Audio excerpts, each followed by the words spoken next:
Ladies and gents, it's my pleasure now to introduce here Mr. Karim Rashid. If you want to be really creative and create originality, you have to see the present. You have to be hyper aware of this moment.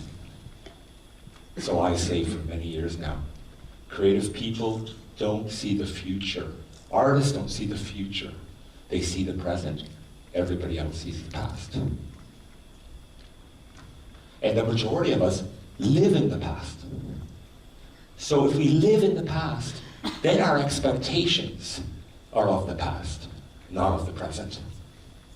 Now, isn't it a perverse idea that you walk around with an object in your pocket that, I don't know, of music that's 160 gigabytes, or you walk around with a smartphone that can, FaceTime in real time, anybody and everybody. All of these tools of connectivity. And yet, when you go into your physical world, we regress. All of a sudden, in the physical world, our domestic environment, it's shocking to me how it has absolutely nothing to do with the age in which we live. It's as if we are deciding to almost relinquish or let go or leave the analog for the physical and the digital for the virtual. But we know what's happening.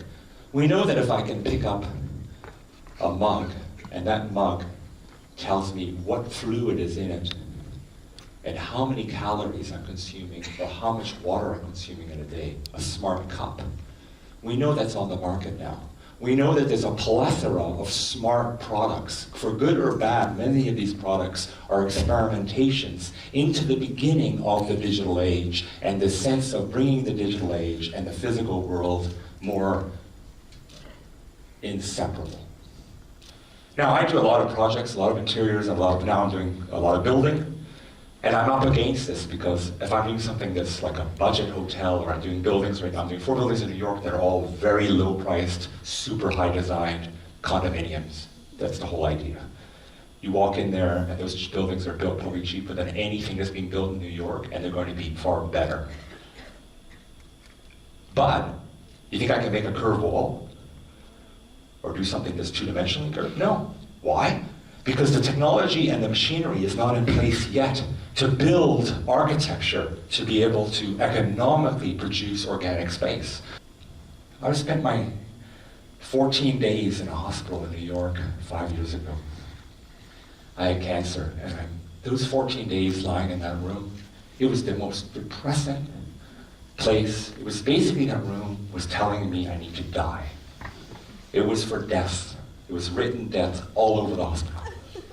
This is not funny. It's depressing, because most of the built world is like this. And I travel the world, and it's amazing that 98% of our built environment is depressing.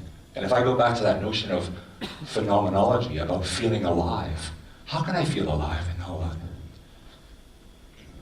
Not at all. So, we started out that way. Then we built some tools. And the tools afforded us to start cutting these straight lines and all that. But when you were in a cave, you would have never cut the cave with your hand like this. Right? It's not natural. Just like a chair is not natural to be a flat plane, because our body is the shape of the curvature of our spine. So why is there chairs that are flat planes? If you start to critique the physical world, it's so poorly designed. And in fact, it's not really designed, it's styled. And this is something I've been really thinking about lately a lot, how the majority of the entire world is kitsch. You know what kitsch is? I'm in Milan doing my working as a young designer, and every day I come into this palazzo, 17th century palazzo, where Bonetto, who I was working for, had his office there. I go up these majestic, huge stairs, Gustavino ceiling, and I think, wow, look at this. Oh, marble. One day I'm walking up the stairs and it's a little guy, about that big, with a brush, painting fake marble.